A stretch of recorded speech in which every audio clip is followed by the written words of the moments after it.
everybody. Welcome back to Kruse Control. It is Tuesday, February 21st, 2023. Thank you for being here tonight on Kruse Control, the home of entertainment news.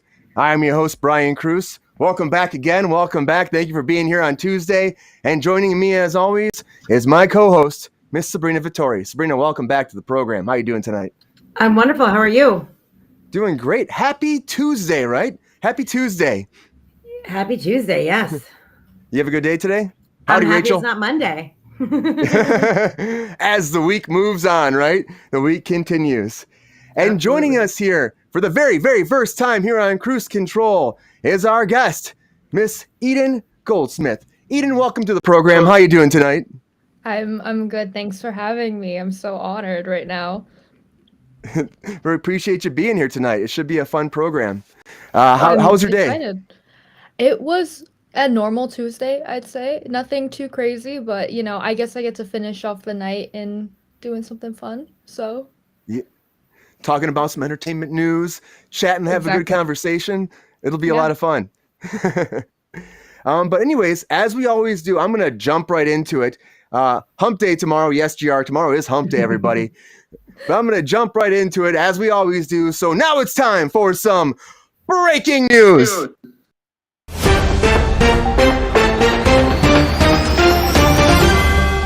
All right. So I'm going to jump right in. We're going to talk about Guns N' Roses a little bit. So Guns N' Roses are coming back, everybody. And you're like, what do you mean? They're doing another tour. They're doing a 5-month tour in 2023 here. The 2003 World Tour. Now they're going to start, and they're going to start overseas and then make their way to America. And they're going to be moving around the whole world, wrapping up in Athens, Greece. When it goes to Europe, when they come to the United States eventually, they're going to be doing Chicago. They'll be going to Philly. They'll be doing a lot of big places. It's going to be great. Guns N' Roses is back. It's only 5 months. If you've never seen them live, this is a great opportunity to see them live. Honestly, I saw them live with Sabrina before, and they were fantastic at the Dodger Stadium. So if you get a chance. They really do. They hold up. Over the years, they've held up. Definitely Right? worth a go see, for sure. Yeah. We saw them at Dodger Stadium, and they were like, the only thing, my only grief was they were a little far away. They were sitting like in the outfield, and we were like Sorry, at I the didn't bleachers. get better tickets for you, Brian. That was the bulk of the tickets, though. That was the bulk of the tickets. Like, there was nobody really on the field. So I'm saying, like, I think they would be a little closer. You know what I'm saying? But, they're a lot of fun live. That's all I can say. So if you get a chance to check them out, Guns N' Roses are coming back. Axl rivaled Gerard Carmichael this year at the Golden Globes for the most wardrobe changes in a performance. I will just say that. He changed clothes 1,075 times. I was like, is he in another outfit? Yep. Yes, he was. If you're Axl Rose, you can do whatever the fuck you want. Yeah, and no one's going to question it. That's for sure. Nope. Well, with them coming back, something going away is, and I heard this and I was like, this is happening from the get-go, a Gorillaz movie. Gorillaz, we talked about Planet of the Apes. I'm talking about Gorillaz, the band. So the band Gorillaz had a deal with Netflix, apparently, and it's been scrapped. But it was going to follow their animated band, pretty much, the animated band they created, and it was going to be about their story and their rise to fame. And Netflix said, we're having a lot of cutbacks this year, so we're going to cut your program. So Gorillaz is going away, which, first of all, I'm like, I don't really see this kind of project happening on Netflix. I guess with their animation department might be cool, but like, they don't have a lot of music stuff like this. So you think this would be a good niche, but then again, it's Gorillaz. It's Gorillaz. Like, I don't know, who's caring about a Gorillaz movie? Somebody out there. I like the band, but it ain't happening, guys. That's all I I'm like the saying. animation, though. They have some cool animation. Like, I feel like there's potential. Yeah, I their think it could be cool. Yeah, their animation is great, right? Eden, have you ever listened to Gorillaz before? Oh yeah, definitely. Yeah. But They I got- don't know if there's like that much story behind them other than whatever like fictional images they've created for themselves. So I guess the movie. Well, for we it would get to know more, right? Yeah, Yeah. I guess that's true. It could have been like their whole like story maybe as a band, but in animation form in a way. Or they could have, you know how it goes. They always like blow things out of proportion a little bit. They kind of make them larger than life. So it might be something where they take their initial story and blow it up and it's even better and it's animation. And I like their music videos were really cool with the animation. So it might have been something really fun. And the music would have been great. We know that, right? They probably used all original music. Would have been fun. But they better Netflix, have. I mean, come on. Could you imagine? I'd be like, wait a minute, you're outsourcing the music of my musical show? You never know, though. You never know.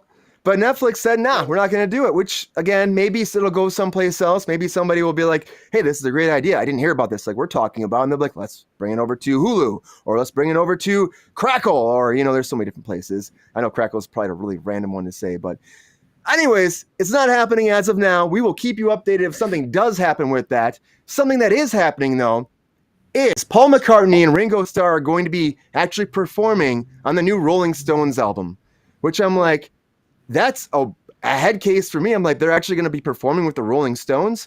Now, apparently they've been in the studio. They've been mixing. Apparently Paul McCartney did a bunch of bass tracks. They're not talking about vocals yet, but some actual like instrumental versions. Ringo's going to pretty much play the drums, and they're not sure how it's going to mix together. Like, it's kind of secretive at this point if they'll actually have, this Beatles resurgence in a way working on the same tracks together. We don't really know yet. We're going to have to wait until they actually come out with more details when the album gets closer. But the fact that Mick Jagger was able to get them together and actually work together is pretty amazing. And I can't wait to hear what it's going to be like. Because it's one of those things, I don't think they've ever worked with the Stones before. And the fact it's kind of ironic, the Stones and the Beatles, like in that era, you were either a Stones gal or a Beatles gal. Like there was like kind of took sides almost, you know what I mean? So it's cool that's so late in life that they're kind of coming together on that front. But that was like a big thing. Like if you were a loyal Beatles fan, you were not a Stones fan. Not it's not you didn't like them, but you were a Beatles person. It could be. What I mean? Or vice versa. Yeah. They're very different. She knows she's 12.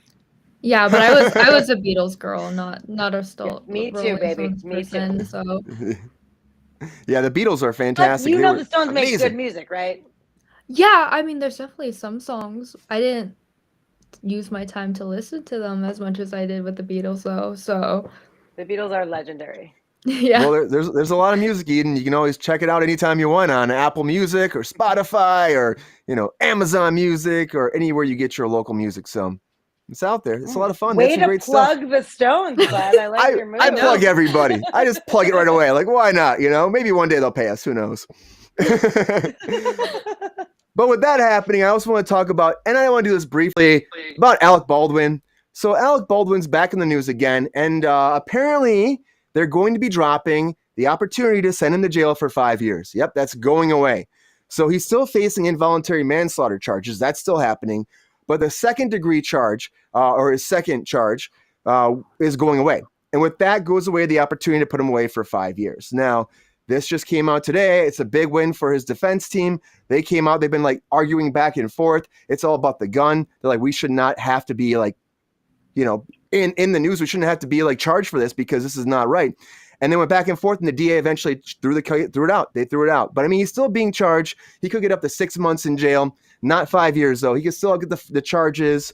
The fact is he could still have some legal issues with this. But overall, it's not like Alec Baldwin's going to jail for 5 years anymore. I think he can get up to a $5,000 fine. It was 18 months in jail, actually, he could get.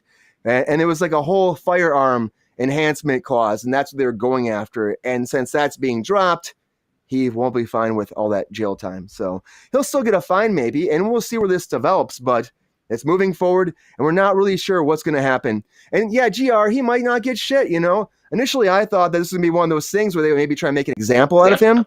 But the DA is already dropping stuff, so we'll see how it goes. Sabrina, I think your side's doing what my side was doing before, which is really weird. It is, and it's really annoying. I don't know how to stop it. Yeah, I don't know. You have to mute yourself when I switch. You can't change slides. Oh, so I'm gonna be psychic and try to make this happen. Okay, I'm doing it right now. Yeah, yes. So we'll see what happens with Alec Baldwin. We're gonna move on though, because we've talked about Baldwin enough. We really have. We'll keep you updated when they actually get to some trial updates. But as of now, he might not go to jail for 5 years now. So that's the big update. So also, I want to talk about some CBS renewals, I should say. So CBS had a lot of renewals today. They came out and said they're doing Survivor season 45. They're doing The Amazing Race season 36, Tough as Nails season 6, Lingo, which is RuPaul's new show. They're doing a second season, and that's like after only being on the air for like 1 month. And they're like, okay, cool, we're going to bring it back. It's happening. NCIS, CSI Las Vegas, NCI Hawaii. All these programs, of course, are coming back. They're huge hits for CBS. So, I get it, of course. But there are a couple projects that are big for them that they're not renewing yet. Now, these are all new, like early renewals, pretty much, everybody. But the ones that aren't officially renewed yet are Blue Bloods, SWAT, and another show called, what is it? East New York, which I've never heard of. Again, it's another cop show. They have so many cop shows, CBS. Like, can we calm the fuck down with our cop shows? That's all I'm saying. But anyway, so the problem with Blue Bloods and SWAT is they're still waiting to find out, like, if they can work out the budget for these products. Because right now they've been having a lot of things like cut your budget, cut your budget, cut your budget. It's too much money. We need to downsize. And if you downsize enough, then we'll sign you on for new seasons. And for Blue Bloods, it'll be season 14. And like SWAT has been going on forever. I mean, it's an opportunity for them if they can figure it out. But for me, I don't know. Sabrina, do you watching these shows? Do you think that this is like exciting and all? Or do you kind of like, well, CBS, whatever?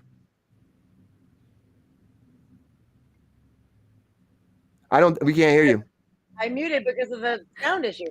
If I'm being honest, when you said Blue Bloods, that was like, I really thought that was off the air for at least 5 years now. Like, I'm in shock that show is still on. But if it's been on for 14 seasons, like, maybe leave it the fuck alone. It's like the new Law and Order. Like, I don't know. I'm literally in shock that that's still happening.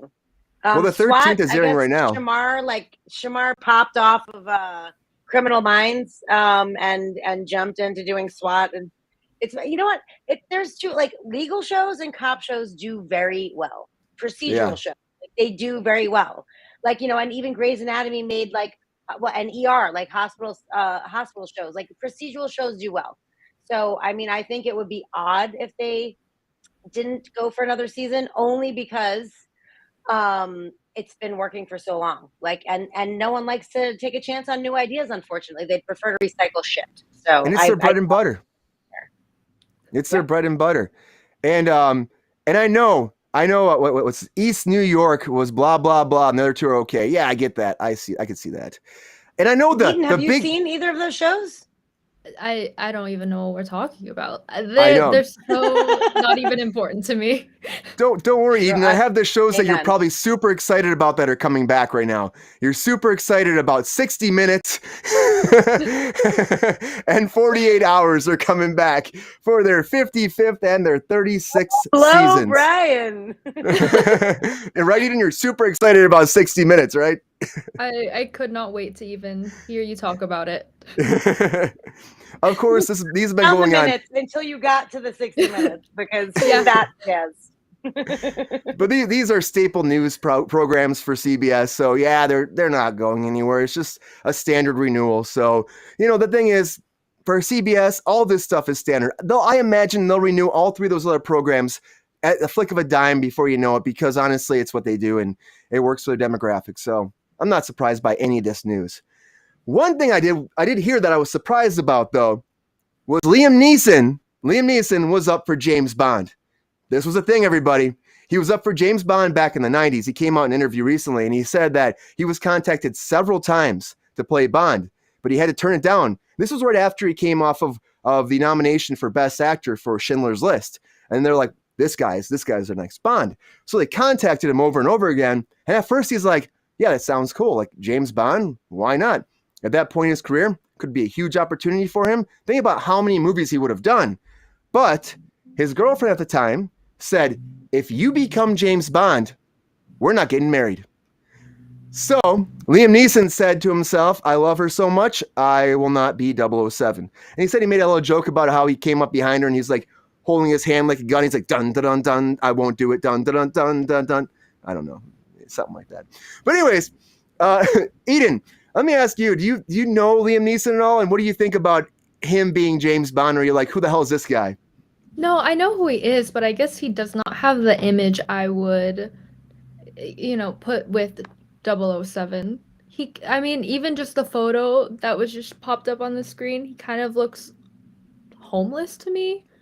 And when you think of James Bond, you think of the lady killer, the one who gets all the chicks. He's super slick and well dressed and wealthy. I don't see Liam Neeson like that at all. Yeah, and that's what his girlfriend at the time was like too. You're not going to be with all these different women. She was like, and play this character and be this ladies' man. But he really wasn't the ladies' man back then. Anyways, he still had these very character type like parts he was playing. Look at Darkman. It was so different than than this, you know, like James Bond putting him into this character. Like, I don't really know, but I was still fascinated because of the kind of spy stuff he's done later in his career with Taken, where he's like an ex-spy and he has all these set of skills, you know, and the fact that maybe he could have played James Bond and played it in a different way, we never would have known. But Pierce Brosnan, as Rachel said, was a great James Bond. So I'm excited we got him. Sabrina, what do you think? Would you have been excited to see Liam Neeson play 007? Or are you like, we're better off without him? I'm definitely not going to say we're better off without Liam Neeson. He's an amazing actor, and I enjoy his work. He was, ironically, you mentioned Schindler's List, which he had just come off, and he was spectacular in that movie.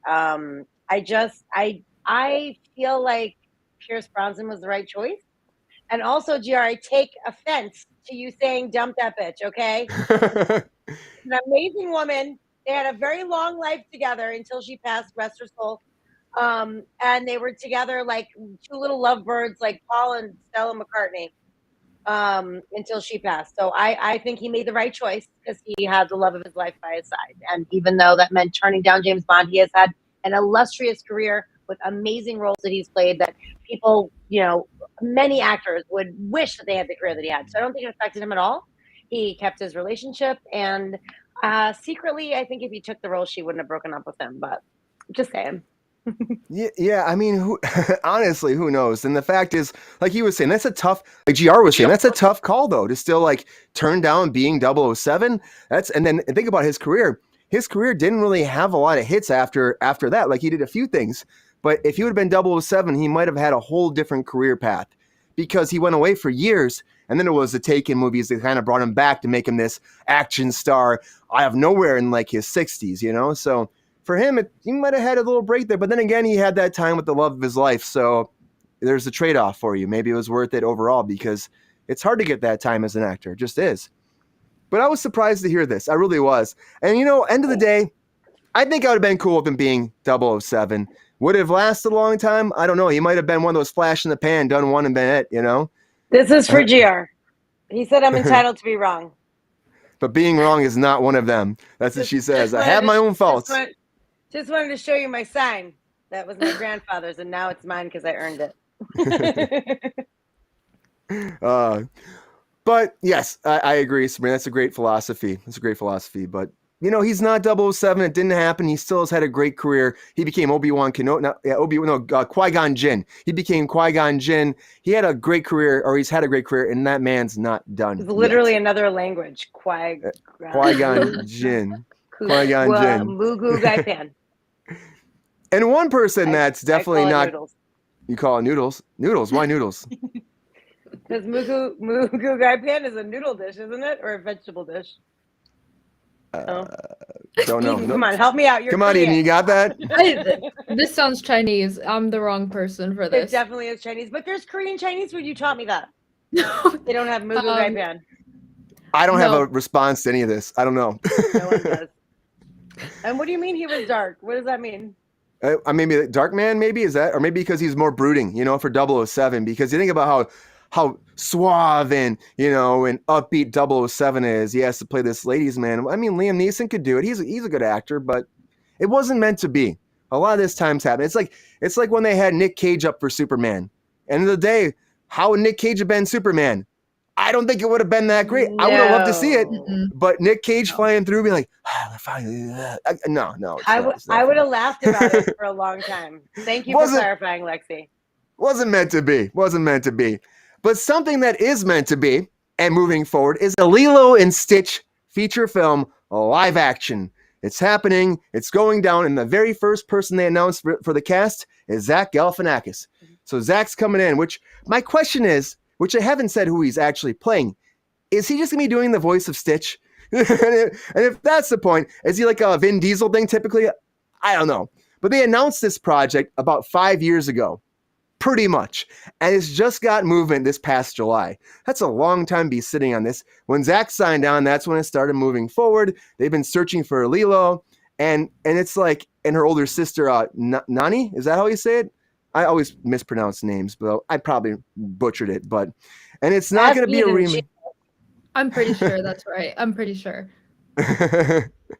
We don't need a live action, Rachel said. That sounds right. But yeah, but the thing is, that's what's, we talked about this before about How to Train Your Dragon, how they're doing a live action version of that too. This is what happens. Disney's reaching towards their category. They're looking for these projects. We did Lion King. We did Aladdin. We got Little Mermaid coming out this year finally, which they've only had one little teaser for. They're dipping into their animated projects and they're making live action versions. And Lilo and Stitch was a huge hit for them. You're talking about multiple movies, spin-offs, like merchandise. The merchandise is huge for this. I mean, huge. Even my big brother, who's like, you know, he's like in his 40s, loves this, and he called his dog Stitch. You know, it's like, it's a whole thing. So Jason? Kyle, or Lana. Lana was it was that was the whole thing. I was like, Kyle Lilo. does not have a dog named Stitch. It was Lilo, and then he changed to Lana, but he still calls her Lilo once in a while. It's a whole thing. But it's a thing. Sabrina, you hear about this? Surprised at Kyle. No, let's go to Eden. This is her generation. She knows what's going on with it. Eden, over here to Eden. What do you think about this? Have you seen the original Lilo and Stitch movies franchise? And what do you think? Are you excited about a live action version of this? I mean, if it's going to be good, it's exciting. But most of the live action movies have been awful. I mean, growing up with the animated ones, they just get turned into like different endings with like, I get they want to change the moral of the story to fit whatever is happening now and whatever matters today, but it changes it so dramatically to the point where it's not good and it just doesn't match. And when you grow up with the original stuff, it's hard to look at anything and think it's better. Also, who the hell is Zach Galifianakis gonna play? That's my biggest question too. Is he Stitch? Eden, you know, who's he gonna play? You know anybody? Weirdo. Well, okay, we were doing research on it today. We were trying to figure it out. I don't think it's Stitch. I definitely don't think it's Lilo. Yeah. It's either the skinny little alien, the little what's his name? The big friend. Pockapoo. What's his name? It starts I with P. don't know. I don't know. Peaky, something like that. Something like that. It's either that one or the Jumbo. The big one, yeah. Which his name sounds very similar to Jumbo, right? The thing is, like, yeah, I think so. But I mean, it's not actually going to be him. Wouldn't it be CGI or something like that? Maybe it's just his voice. It could be.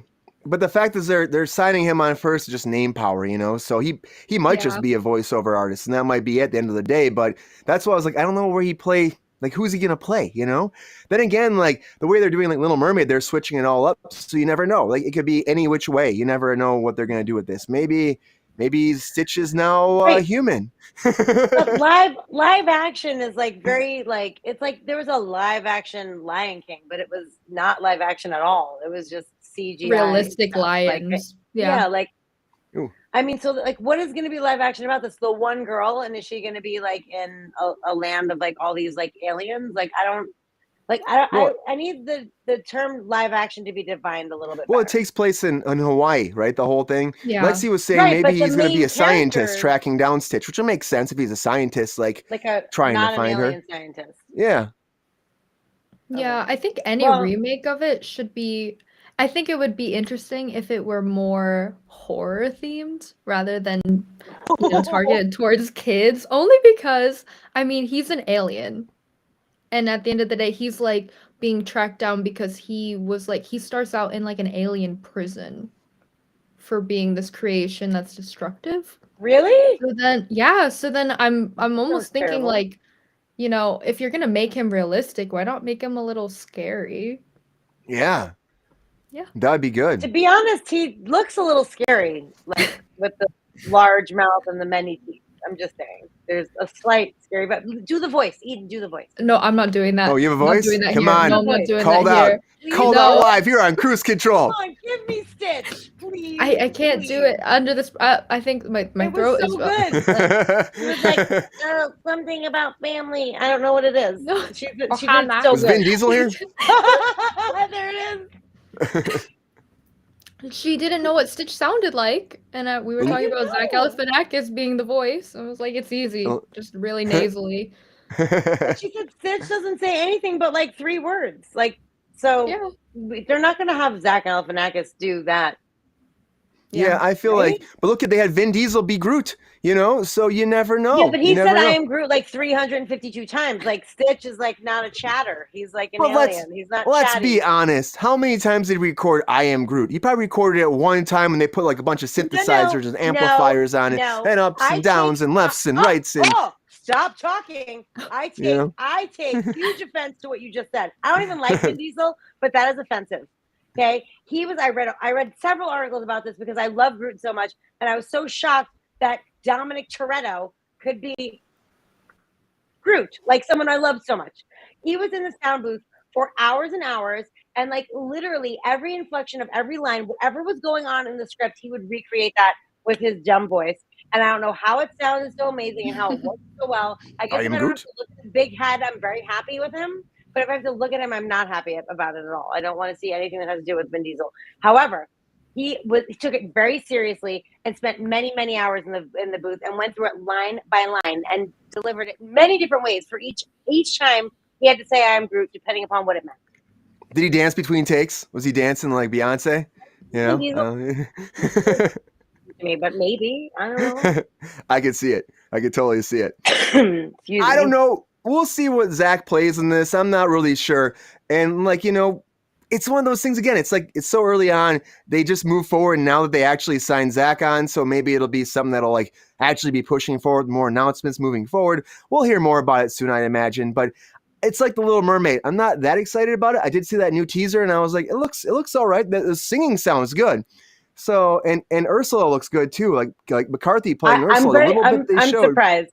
I want to see that. I want to see what she's doing. I like to not shit on everything right away. I'll wait till I see it, then I can shit on it. Quick question for T and Rachel in the chat. There is a live action Lady and the fucking Tramp. Like, is this a serious thing? Eden, you know about this? I've never seen it. I kind of stopped after the live action Aladdin came out. Wait, this was after Aladdin? Really? I actually have no idea, but I've seen very few live action Disney movies because it's just disappointing. It's on Disney Plus, so it's not like released. I was gonna say that actually sounds offensive. I remember that came out like early on in Disney Plus, like when it first launched, but I never saw it. Yeah, that's right. I forgot about that completely. It was bad, Rachel said. Disney, if you want to make movies, great. Like, please make movies. But like, if you're gonna make an animation movie, let it be animation. Like, why are you blurring the lines? Yeah, nobody needs it. The only blurred lines I want to hear are going to come from Robin Thicke. What's his name? One of the Thicks. Yeah. Thank you. Yeah. That guy. But anyways, what's everybody think about? Better if I knew what I was saying. Yeah.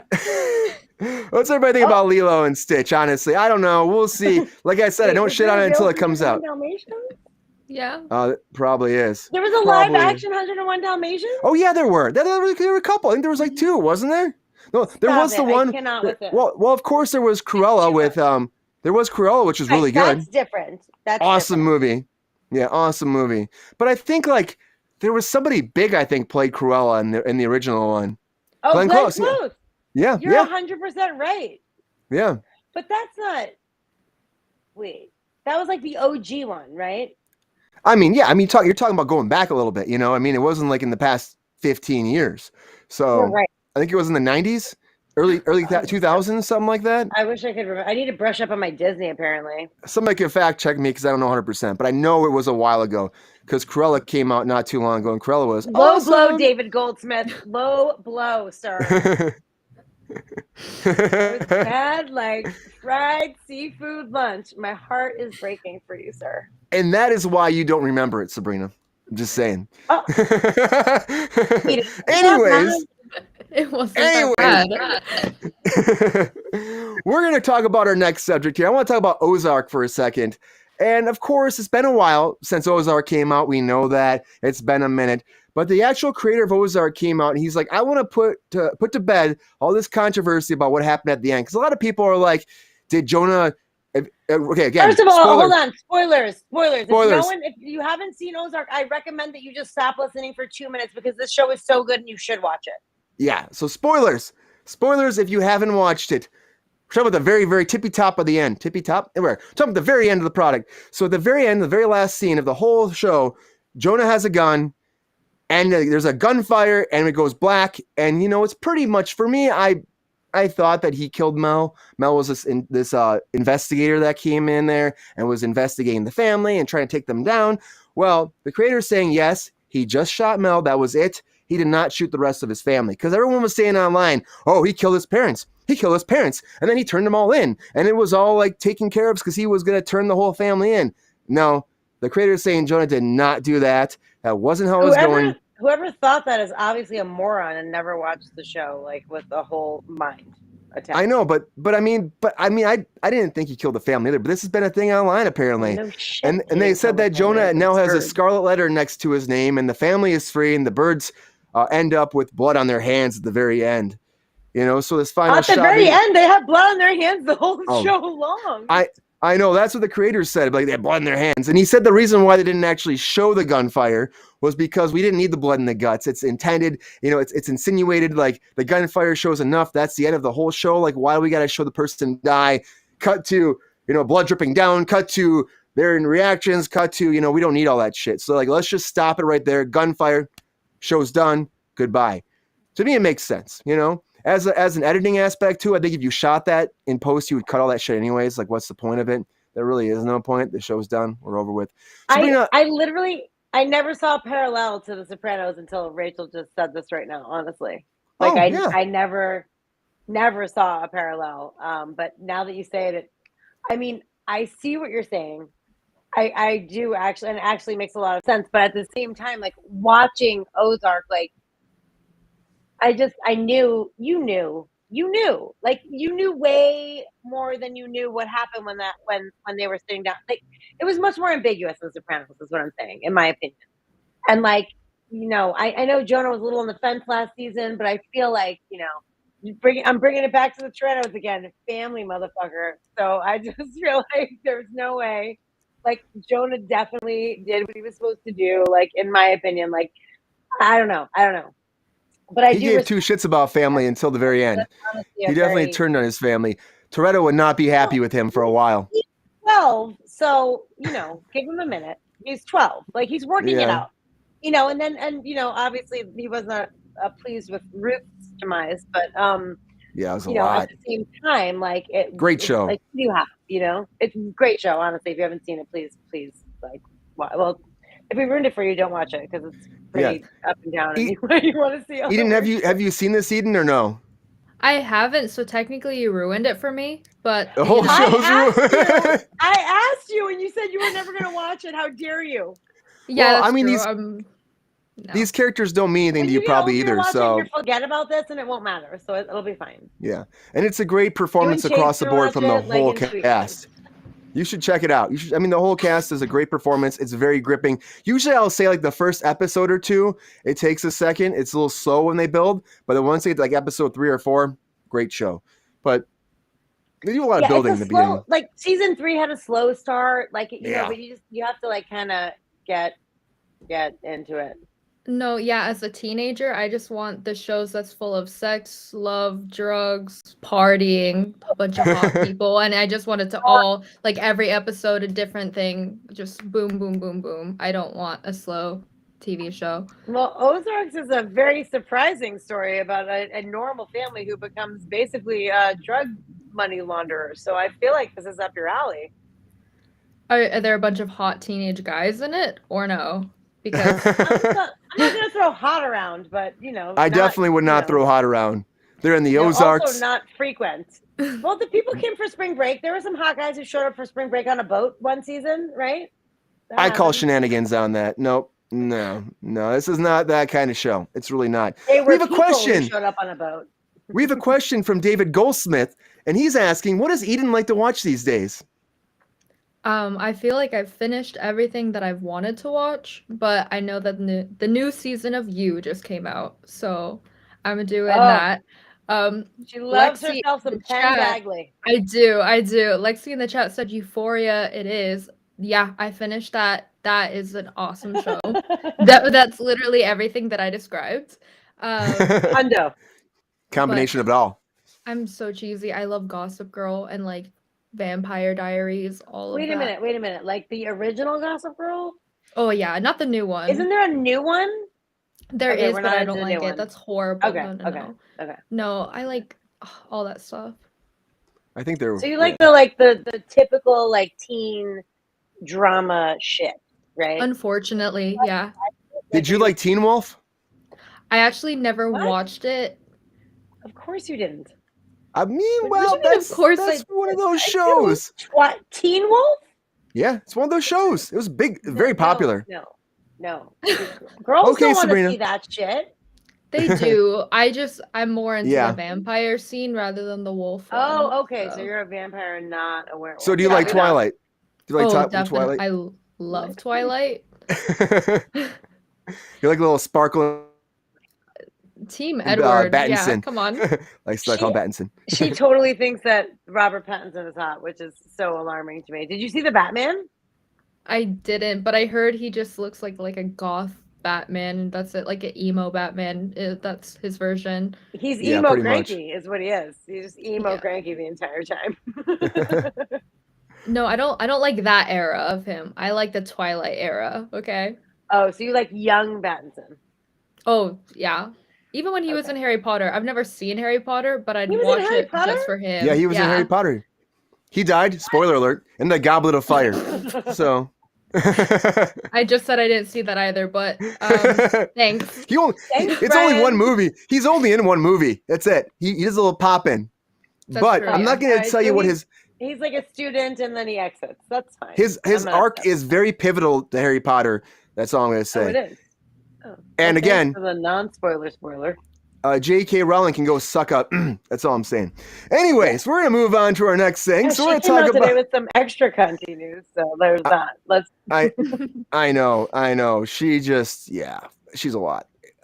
Anyways, we're gonna talk about just for a second, just very quickly about Titanic and Avatar because it's one of those things that I laughed about. That Avatar. Okay, let me start with Titanic. It was number 3 highest grossing movie of all time. Avatar comes out. It knocks it out. Now Avatar is number 3. Oh, wait. We re-release Titanic for Valentine's Day. Titanic is now again number 3 highest grossing movie of all time. Oh, no. And then now Avatar is up there. So now Avatar has beaten Titanic out again. And now it's the highest grossing movie, number 3 highest grossing movie of all time. And James Cameron's just sitting there going like this, probably like Mr. Burns from The Simpsons. He's just like, yes, yes, probably super excited about this. To me, I'm like, I knew it was going to happen. Like, what? I mean, of course, he made a lot of money bringing Titanic back out. And to me, it just cements him having the, top 2, 3, and 4 highest grossing movies of all time. And no, 1, 3, and 4 he has. 1, 3, and 4. Eden, what do you think about this? Do you like Titanic or Avatar? Do you like James Cameron's movies? And are you surprised that Avatar became such a big movie? I like both a lot. They're both great movies. Of course, they're super different, but I think he's totally milking it. I mean, he needs to stop. I don't know how many people are gonna keep going back and giving him that much money for the same movies. I didn't really like the second Avatar. So I can't believe he's planning on making 5 of them. But so many. Yeah, there's too many. Can't stop, won't stop. Yeah, I definitely do prefer Titanic over Avatar though. So Yes. I can understand he's smart for, bringing it back, but it's too much. Yeah, I mean, he's got this one coming out, then he's got a third one's almost done in the can, and the 4th one he started, and the 5th one's written, and it's like, will it end there? And then, they actually asked him if he would allow it to be on Disney Plus, do spinoffs, and he was like, we're not going to do that. And I'm like, yet. I bet eventually he does do that. I bet eventually we do have some spinoffs about different families, and it's all, that's what Disney does, So for me, I'm not that surprised that he was that these movies are where they're at either. And Titanic, did you go see Titanic for Valentine's Day, Eden? Did you go see it? No, I had better things to do. Yeah. But I mean, it's really smart, good for him.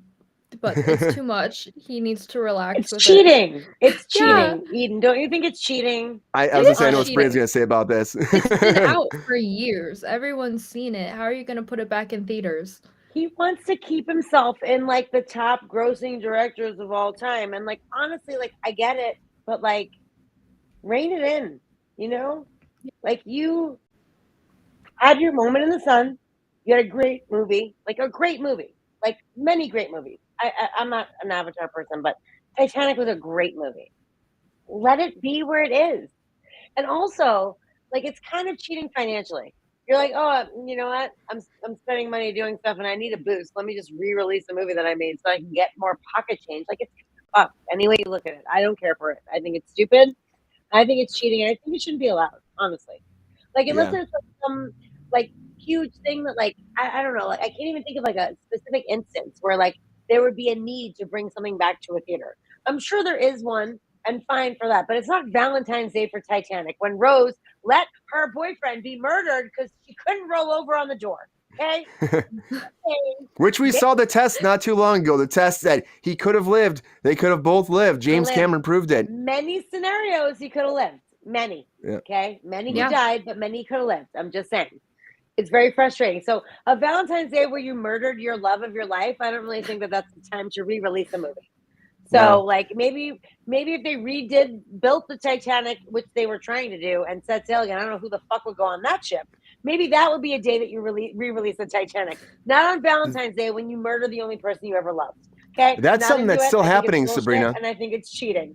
That's still that makes happening. me You know even that, more right? I doubt. told you that before. No, They're rebuilding the I can't Titanic. with that. And they're going to make the same route. The Defensive. first time they go is the same route as the original one it went. They're doing the same route, and they've been building it for years. I don't know when it's going to set sail, but we'll find out. Let you know about Hopefully that. never. Like, who is going to get on that boat? Oh yeah, let's go on that. Like, are Somebody. You insane? People They're will do it. sail the same route. Like that Same sounds route. like literally the most ridiculous thing I've ever heard in my life. It's like asking for trouble the whole time. It just is. Hopefully, there's enough lifeboats. I mean, lightning That's all I can't can strike. say. I mean, it can strike twice, but it would be very rare. But it just seems like a really dumb fucking idea. And you'd have to really be like some kind of person to be like, this is what I want to do. I want to go on the maiden voyage of the Titanic where mostly everyone died. Like, who's like, People that's would a do great it. idea. People would Like, do I'd it. rather tour the Amityville Horror House than do that. Honestly. It's a numbers game. Somebody would do it. Somebody like, sure let's do it. That's gonna be great. it All will you be can eat, all you sold can out. drink. I just I'm gonna get don't my shit on, you know? You know what I mean? Yeah. Well, with the Titanic sailing away from its number 3 spot to the number 4th, I gotta move on to our next subject. And I want to talk about Stanley Kubrick. Now you're like, why Stanley Kubrick? You know, like, why are we talking about Stanley Kubrick? Well, because Steven Spielberg announced that Stanley Kubrick's original project, which was about Napoleon, is going to be coming out under his guard. That's right. He's going to move forward with Stanley's original project. Now, it was supposed to come out a while ago. It was after 2001. It was supposed to come out after the success of 2001. And Jack Nicholson was actually originally lined up to play Napoleon, which I think is interesting. I love Jack. I guess because of The Shining, they just had a good reputation. So he's like, they'd be a great person to do this with me. But it didn't work out at that time. And they did extensive research on he did extensive research on the French Revolution leader, and he planned to film the movie across Europe, in France, in the UK, in Romania, and he wanted to hire actually 40,000 soldiers to be in the project itself too. So he had big ideas for this, but it didn't happen. So Spielberg's been trying to make this happen for like 10 years, literally 10 years. And it's been in the works for the past 7 years, actually. So 7 years, after 3 years, he got it started to move forward. And now 7 years they've been trying to plan this. So they're doing a series, a 7-part series now, not a movie, 7-part series. And that's what Spielberg's doing next. And I was excited about this because there's a lot to tell here. And Kubrick was, of course, very influential, huge influence on cinema. And it's one of those lost projects. I'm interested to see like how much of his actual like concept shines through and how much rewrites actually happen. We won't find out for a while, of course. It was supposed to be a feature before. Now it's a series. So, of course, you're going to have to expand on that. Sabrina, you hear about this. What do you think? Are you excited to hear about, Spielberg doing this and bringing one of Kubrick's last projects to life? I'm a huge Stanley Kubrick fan. And I think that Jack Nicholson was in talks to play Napoleon at a certain stage of his life before The Shining. And I think The Shining came out in 1980, and when he scrapped Napoleon, he went into Barry Lyndon, which came out in 1975. So Yeah. that it was, prior to that, actually. So I think he put Jack Nicholson in The Shining as opposed to this project. And Steven Spielberg, kind of that AI, artificial intelligence movie, like kind of came from Kubrick. He acquired the rights to a screenplay from someone else, and like was trying to develop that, and it never happened. And so Steven Spielberg wound up handing it over to Spielberg. So there was that, and then this. I love that it's going to be a 7-part series. The only thing that makes me a little bit I don't want to say nervous, but like gives me pause is that there's Apple. I don't know if it's Apple TV or Disney Plus that they're developing a Napoleon movie starring Joaquin Phoenix, and he is like a tour de force, and obviously like you don't want to burn out on a subject matter, so that does make me a little concerned. But I think it's going to be great. I really do. Steven Spielberg's amazing, and Kubrick is amazing, and I hope it does it justice. Yeah, I'm happy that a project like this is actually going to see the light of day, because it happens a lot of times where, someone passes away, they have these projects that never go anywhere and no one ever sees them and people forget about them, They just let them go and that's it. They go to the wayside. So I'd imagine if Kubrick was still around, he'd be excited about this, or he'd probably be involved the way he was. Now, Eden, have you ever seen any of his stuff, like Kubrick's stuff? And what do you think about the idea of, Spielberg doing this as his next project? Are you excited at all? Or are you kind of like, whatever, flash in the pan? Well, unfortunately, the teenage girl aspect comes in where I have not really seen any of Kubrick's films. I would believe that. I know of them, but I have not seen any. Of course, I've seen a bunch of Spielberg films, though, and I know that you haven't he is seen fantastic. The Shining even. Okay, well, no, I've seen that. I've seen The Shining. That's about it, though. That's about it. Did it terrify you? No. Not at all. Compared to what horror movies are today, I mean, come on. It's so underwhelming compared to like all the blood and guts and jump scares and so. Yeah, it was a different kind of like genre, different way of shooting it back then, different style. It's a great movie, but honestly, you're right. I don't think it's like, it's more like a psychological idea than actual like jump scares and freaking you out, right? Oh, for the little sure. girls but those twins are creepy at the end of the hallway are terrifying. I know. Terrifying. That really freaked you out. I know that too. Terrifying. Like I still have nightmares about those two twats. My mother. It's definitely was like. Go ahead. Go ahead, babe. I think the story is definitely like a terrifying thing, but if it were recreated with like more modern day horror styles, I think it would be actually like scary. But 100. Actually, did you scary. see? Oh, you put me in my place. Put me right. Did you see Doctor Strange? Did you see Doctor Strange at all?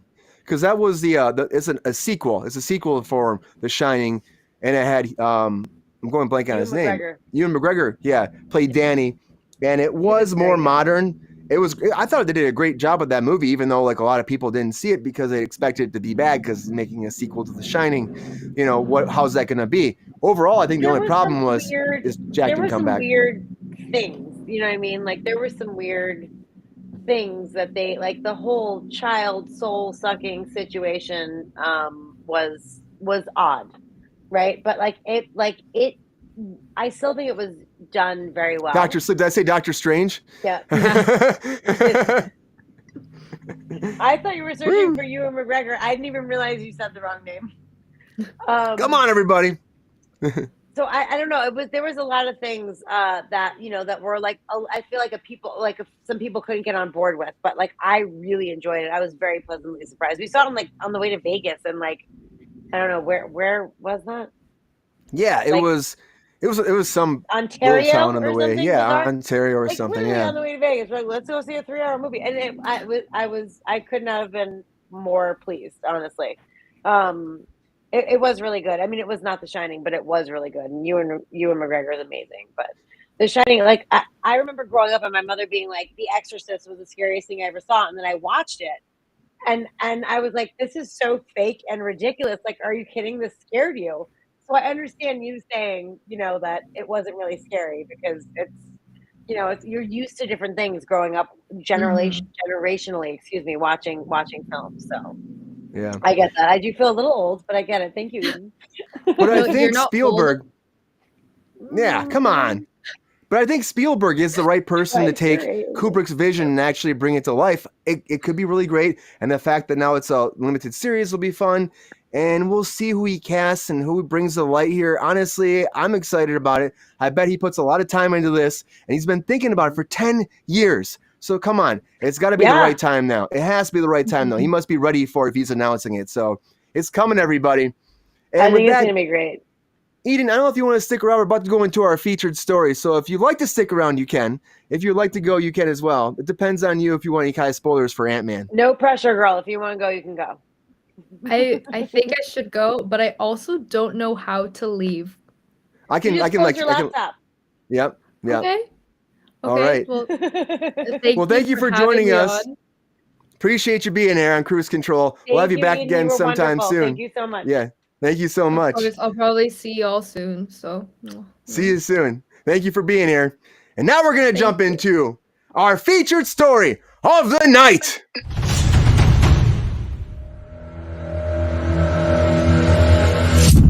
All right, everybody. So I've been biting my tongue about this project for a long time. Ant-Man and the Wasp, Quantumania. So we want to talk about it because being a lot of hate online, which is kind of unfortunate to me. I worked on the project, so maybe I'm biased a little bit that I love it a lot, but I started working on it in March of 2022, and they brought me in to stand in for Paul Rudd, and then it kind of warped into an actor double for Paul Rudd. So if you watch the movie, I'm actually billed as his actor double, and we did a lot of stuff in this. If you watch the movie, I guess let me start off with this. If you watched it, there's that big scene which I talked about briefly, where there's a lot of Scots that keep appearing and appearing and appearing. So initially, I was hired to be the other Scots, helping him bounce it around, doing the lines back and forth. We had all the sides early on. So then I'm running the scenes with Paul Rudd, going back and forth. And for Paul, because he's worked on other projects, he wanted to kind of do a lot of it, but I would still rehearse with him. I'd still be there in the suit. It was a lot of fun. I had my own trailer. It was freaking awesome. But I was in there, run the scene, what the hell? We're bouncing around. What the hell? And we had a great time doing that. We did that for a whole week. So I was doing reshoots, did a whole week of reshoots just for that sequence of him getting under the jungle gym. Well, I say jungle gym because they had this blue jungle gym, and they had people in blue suits and also in Ant-Man costumes, grabbing him and help hoist him up. I was in the Baskin Robbins costume a lot too, helping him out, which was a lot of fun. The biggest thing that I think I laugh about is when we first started doing reshoots, they reshot the whole beginning. So the whole beginning of him walking down the street, and he's all happy and excited. We reshot that. And then the studio liked it so much, they said, let's bookend it with that. So we came back last month and we reshot the ending and bookended it with that same kind of sequence. Them excited, he's walking around, he's so happy. That was a lot of fun to be there for the beginning and the ending. We shot the ending last month. It's insane. But for me, just the idea of being on set and being in that environment was a lot of fun. The stuff with MODOK, I remember seeing they had MODOK, it was a big cardboard cutout kind of, and there's a person walking around like this. And I saw some early stuff before they actually did all the final effects, and they did a great job from where they were to make MODOK who he is now. And honestly, it was a lot of work. And I saw what they were doing too. They were live editing on set the whole time. And they kept bringing me back in to be an actor double for Paul. And I just keep putting that Ant-Man costume on, which fit fantastic, by the way. I can't lie about that. It was a lot of fun to wear that Ant-Man costume. I've been called Paul Rudd for 14 years living in Los Angeles, and I finally got to meet the man and actually work with him and be as close as I could be to being Ant-Man. They do body scans of me. It was this whole thing. They were trying to use my figure to recreate Paul in the movie. It was a lot of work. It was a lot of stuff, and little stuff, a lot of little stuff. Even when MODOK first comes in there, that's whenever it's behind the back, it's a lot of times it's me, because they had me run the whole scenes with this shooting schedule that's gone on for so long, reshoots. It's he's in New York, he can't get it, he's working on a different show, so they bring me in to be him, and I'd run the scene as him. So it was a lot of that, shooting me, replacing, using him, using me. It was a lot of fun. And for me, when I see the movie now, and I'm I think it came out great. Honestly, when we were watching it, I knew a lot of the dialogue. I was I know most of this dialogue here. It was a lot of fun to be in the quantum realm and know so much about it.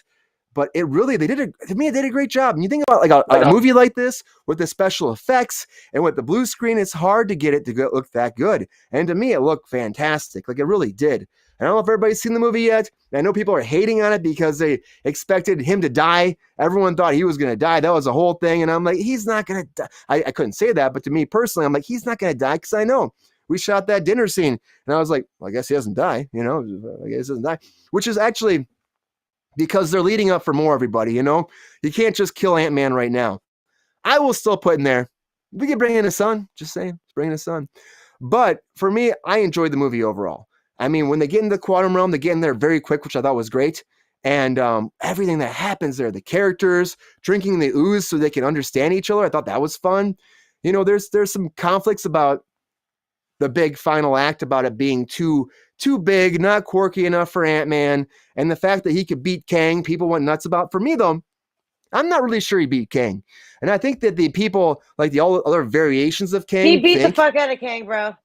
I don't think that Kang is dead, though. I don't think that Kang is dead. I think he shrank smaller, and I think he's going to appear in the next Avengers movie somehow, because he is the Conqueror, which is supposed to be the biggest version of Kang. He's supposed to be the big bad. So, I mean, of course, it makes sense to have all these different characters come in and be Kang too. So now you have all the Avengers fighting every version of Kang. Great.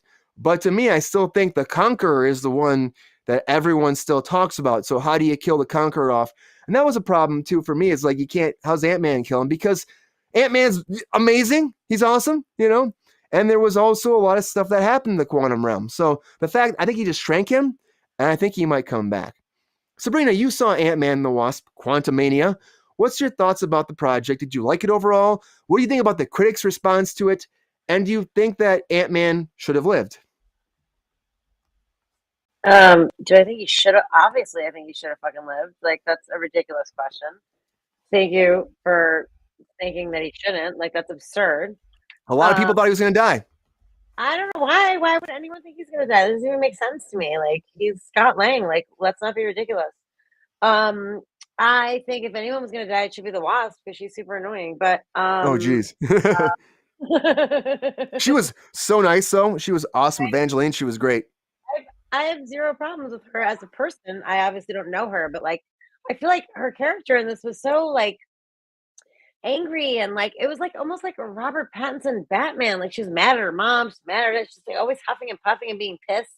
Oh, you never told me this. You never, like, she just seemed like, I mean, I guess that's how it's written, but she just was very chip on her shouldery. And then at the end she does, obviously help save the day, like in a very big way. And of course.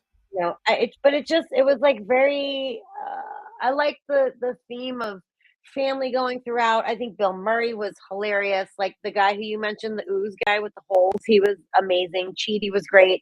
Like, there were a lot of like day players who like lived in the quantum realm that were all really amazing. Jonathan Majors is an excellent actor. I did not love his cadence. Like, I feel like he was Shatnering it up a lot, like just taking random pauses in the middle of sentences. I think that when he was with Michelle Pfeiffer, he was a shining fucking star. Like, it was so heartfelt and real, and like they had such a great connection. But like, when he was being like Angry King, I was like, I don't know, I felt like everything was like kind of delivered with a like just weird pauses everywhere, and I was just like, I don't know. I don't really know. I don't feel the super menacingness happening. And again, a great actor, and that Michelle Pfeiffer shit was really epic. But like, when it was him fighting them, it was like kind of like he just and I understood why he, like, if you think of an actor, like what are they fighting for and why? You know what I mean? And this is actually, I had a long conversation with someone that I work with about this, and this is what we were talking about. I understand he wants to get out of the quantum realm because he was exiled there, but like, why do you want to kill everyone? Like, I don't understand the why. I don't understand the why. It was a lot. And obviously I'm rooting for Scott Lang, and I'm not rooting for Kang. Don't get me wrong. And I loved Kang and Loki, Like, I just feel like this, like, he was just super, I guess, being trapped somewhere for a really long time, maybe get really pissed. I don't know. I just wanted it to be more like, I wanted to root for him more because I liked him in Loki. You know what I mean? But I really was like I was just like, get him, get him, get him. I had no feelings for him Get whatsoever, him. except for when he was connecting with Michelle Pfeiffer. I did have feelings for him then. Like I did. I felt his plight, but I didn't feel his plight like later on in the movie. And like that was a just destroy for me. But Michelle Pfeiffer, goddamn So girl, good. you look good as fuck. You're She was gorgeous. great, I right? mean, She looks so good in person too. Oh my God, God. I saw her and I was like, it's like the Jesus, she's Catwoman gorgeous. vibes coming It's back to me. I'm like, oh, so insane. good. Like, I I know. mean, she's beautiful and also spectacular acting. Like her acting was great. Like her her her whole arc was great. Michael Douglas, dude, come the fuck on. Come F- on. Amazing. he was amazing too. Like it Tiny in it was person, by the way.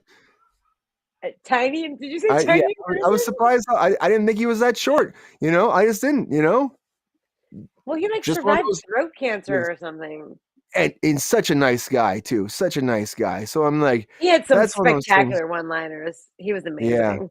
Yeah, and the ant thing at There's the end I thought good was great. humor. I know people like give that shit too because people are like, well, the ants at the end, like, oh, the ants saved I the day. love Well, that. this is Ant-Man, everybody, and they set that shit up early on too. They had the ants in the beginning, that whole ant farm. They talked That about you fell saw them into the being thing. sucked into 100%. the quantum realm. 100%. Now, here's my thing: if they wouldn't have brought the ants back, people would be like, well, "What happened to the ants? What happened to the ants?" You know what I mean? So, I mean, people would I always don't think complain anyone about would have shit. said that, but I No, understand people what would you're have. saying. People would have. People are always looking for plot like holes. Oh, it's a plot hole. And Oh wait, it's a, if they fell through and then didn't come out at the yes, end, and then they didn't come at the yeah, end. I agree. You're correct. Yes, I People agree have with been that. like, where the hell the ants at? But I think that they get a good job like Oh, bringing it together. Why are most great I was like, what are you talking Oh, about? a lot of great actors are, and the typical Sure. guy in Hollywood's about 5'9", 5'10", but then it goes down from there. Like Tom Cruise, He's like is like 5'7", 5'8". The yeah, typical guy in Hollywood actor. Anthony Hopkins, of course, he's much older. He's pretty short. I mean, he's like 5'7", 5'8", 5'8", I think. But then He again, shrinks when you get yeah, there's also age stuff, that happens. So, but yeah, a lot of great actors aren't as tall as you think they are. A lot of times, you think they're larger than life, of course, because you only see them on screen. But a lot of times, they're a lot smaller than you think. Very true, Gr. Not I midgets, but also would like to give a shout out to MODOK, who I thought was going to be a super fucking weird situation, but he was super weird. Don't get me wrong, but it totally worked. And there was a lot of comedy with him and Paul Rudd. There was a lot of comedy oh with him yeah, and and there was that whole bit at the end with being a dick and like at least I got to die in Avenger. I thought that was all very funny and very well placed. that was great.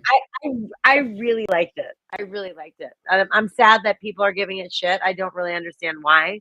The only thing that I could say negative is that it reminded me a little bit about Brian. What's the movie, the animated movie that Disney did with the land with Onward, Strange Worlds. Strange Worlds. Yeah. Like there was a little bit of a parallel because it was like they discovered this whole land underneath the land of the living, and like I don't know, like there was in the beginning when I was watching it, I'm like the creatures were walking around. I'm like, does that remind you of the Disney movie that we saw? Like that's the only thing that I thought was a little weird. Even the little creature who they drink his, I guess, saliva. My ooze. Yeah.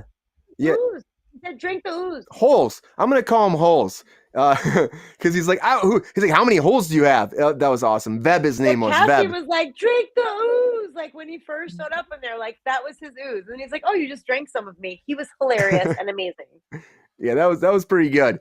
I thought he was great, but that's also very similar to that character, the blue character Right. that was in Strange World. In the Strange World, right. Yeah, so I could see the parallel. I also thought it had a little bit of Tron Legacy. I love to say Tron Legacy because I don't know enough about Tron to say I that. love that movie. I guarantee we might have lost Lexi because we're talking spoilers, but I had a little bit of Tron Legacy. Yeah, they both left because we were going to talk about Ant-Man. They said goodbye. Yeah. The thing is, it's the Tron Legacy factor. The fact that, okay, you're being sucked, they get literally sucked into this world. So you're sucked into the world, and then all of a sudden, there's another version that's evil that wants to take all of his army into the real world and dominate, which is what Kang wanted to do. It's kind of the same thing, but that's what Kang does. He conquers. So I get the parallel there, but overall, like that's just his character. So it's just a very similar character based off of, a dominating character that wants to rule the world. It's kind of the same thing like Clue was in the Tron Legacy series. But I still enjoy it.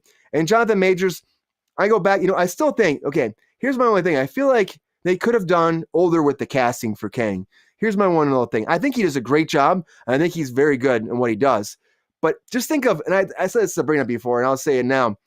Just think if you had, I don't know, let's think of Sabrina. Who did I say before? No, I'm going. But Denzel Washington. Let's say if Denzel Washington played Kang, what that would have been like, And he's a little bit older, a little bit more like he could be more of a general, beaten up. And I'm not that I'm talking smack about his Kang, about Jonathan Majors. I think he does a great job. But I mean, I just thought that maybe a different dynamic make him older. Like I think about. When they did Thanos, and of course Josh Brolin, you can't really tell because he's Thanos, so much stuff, but he's more of an older actor, and I think he carries himself a little differently because of that. If you look at all the Avengers, like they're all old. You know what I mean? Yeah. Like they're old. Like even like Scarlett Johansson is old. You know what I mean? Like it, like in compare, like in the world, like Paul Rudd is like in his 50s. Like Tony Stark, like you know what I mean? Like it's just like this, older. Like sort of thing. So if you're gonna beat all these people who have like been doing it for so long, like I feel like maybe if you're a little more seasoned, but I guess because he, like I see what they're saying. Like he's the only person who can really see time, right? So if he could see time, like he probably could see time since he was 5. So it doesn't really matter his age. Like I see what they're doing. Yeah, it doesn't matter. I agree with you because I feel like someone like old, like I don't know. I guess like. Because as a kid, you think of like your teacher as a villain or your parent as a villain because they're telling you not to do stuff or whatever. Like, so don't do that. Yeah. Humanity is like to have an older person be your nemesis because you can't just do whatever the fuck you want to do until you get to be older yourself. You know what I mean? Yeah. So like, I get that. That's kind of why I was saying the same thing too. I mean, it's just it's a stature. It's like you're right. It's a figure that's like bigger than you, older than like you, so you look at it differently. Authority, respect, like that type of shit. Yeah. And I don't even know, like Jonathan Majors, he just seems young compared to most of the cast in there. Next to Paul Rudd, he looks super young, and Paul Rudd looks young. And Paul Rudd looks young. Michelle Pfeiffer, and especially next to. There's a lot of like older cast in this movie. Well, no, I guess not a lot, just the two of them. But Bill Murray too, also very much older. Yeah, he just has a pop in though. Everybody, he just has a little pop in. He's like Bill Murray here. Everybody, see ya. Right, but so him and then Michael Douglas and Michelle Pfeiffer, and then Evangeline Lilly and Paul Rudd are both obviously older than him as well. You know what I mean? So like, really, the only person younger than him is Cassie. I mean, and she did a great job. What's his nuts? MODOK also not older. I mean, older than him. You know what I mean? Yeah, Corey. Like actor-wise, I'm just saying. What a weird thing. I remember we were shooting it. No one wanted to say like it was him coming back to be it. Like there'd be the voice and they'd be reading the dialogue and stuff. And I'm like, who the hell's MODOK? The face is so fucking weird. The face is super weird. It is but that's the point of it. It's supposed to be weird, I think it turned out pretty well. It was fun. He's like, am I a dick? Am I a dick? I was super nervous. I don't want to be a dick. It turned out I thought it turned out really well. But it also makes sense. This, like moment, it was so cute. I don't know. I liked it. Yeah, it also makes sense as a from a story point that when he shrank, that would happen. His head didn't shrink the same way as his body, and it kind of works in the narrative. Thing where they were like hanging him from something, and they showed his little butt cheeks. It was tiny butt cheeks. Like Ren and Stimpy. It was a Stimpy moment. It was hashtag tiny butt cheeks. That's all I can say. Hashtag tiny butt cheeks. It was something, and I think he turned out. I liked it better than I expected. It was good. It was a fun movie, and that's all I can say. Like people like sometimes just want to be like Marvel has to be the best shit ever. Well, just turn it off. That's what these movies are supposed to be. Turn the brain off, sit back, eat some popcorn, enjoy it. It's supposed to be a way of just venturing away from the problems of the world, If you and I am an advocate of Thor Ragnarok, if you asked me to watch Love and Thunder or this, I 100% would pick this. Like 100%. I was so excited for Thor Love and Thunder because Ragnarok was so good and it fell short on so many levels. This, I feel like, was better than Ant-Man and the Wasp and like, more on par with the original Ant-Man. you know, Ant-Man and the Wasp was like not super great, but I feel like this like kind of elevated the arc or the franchise of Ant-Man like back to kind of where it started. Like I don't know. I really I think that you shouldn't listen to what critics are saying because they're usually douchebags, and that you should watch it and judge for yourself, honestly. And that's Yeah, not just on it. don't listen on it. Don't listen to the haters. One last thing I want to say though, it'd been really fun if they actually would have done it, but we were shooting a scene where it was like Evangeline's going through all these different like lives apparently, and they didn't put it in the movie. A tiny bit. And yeah, it was a tiny bit, and I was supposed to play her husband in something. They put me in the tuxedo and all that, and they thought it'd be funny to be like, well, it looks like Paul a lot, so it'd be kind of funny that she has a type, you know? But then it didn't work out. We were shooting and it didn't happen. I was so excited about that, and I was like, that'd been really cool because it would have been fun, you know, introduced that way. But still behind the scenes, but you know, I still worked on a lot of it, and it was But a blast. they didn't use that whole thing, so that They didn't didn't use any even of it. exist in the final cut. Didn't even exist in the final cut. Yeah. Yeah. Overall, though, everyone that worked in this movie, Peyton Reed, oh my God, such a great person. He is an amazing director. He is so nice and so fantastic and so giving and so caring. And he talks to all of his actors, everybody on set. He's so nice. It's such a great person to steer the ship. I'm so happy for him for this movie. I think he did a phenomenal job. And I'm excited to see what he does next, you know? And Paul too. Like I'm excited. I'm excited they didn't die. Let's let him have more opportunity. Let's keep Ant-Man around. Come on, you know? And if he wants to step down, I'll step in. Just saying. Anyways, thank you all for being here. We appreciate you being here on Kruse Control. It's fun to talk about Ant-Man a little bit finally. After all this time, I had to be, keeping my lips closed for a long time. But if you saw it, hope you enjoyed it. If you haven't seen it, go out and watch it. And do not listen to people. Like the audience score is higher than the actual critic score. And there's a lot of haters when it comes to Marvel stuff. There's a lot of these people which, you know, I've watched all their program and they're just like, they just nitpick everything so much. Don't listen to them. Watch for yourself. Have your own opinion and enjoy the film because there's a lot of people that spend a lot of time to bring this to you. And it's a fantastic movie. So hope you check it out and enjoy it. Anyways, thank you, Eden, for being here, even though she's gone already. Thank you, Sabrina. Thank you, Sabrina, for coming back. Thank you so much. Thank you, everybody that tuned in tonight. Appreciate you watching Kruse Control, the home of entertainment news. Please like and subscribe if you can. Join our Patreon if you can. And we will see you again tomorrow. Take care and have a great night. See ya!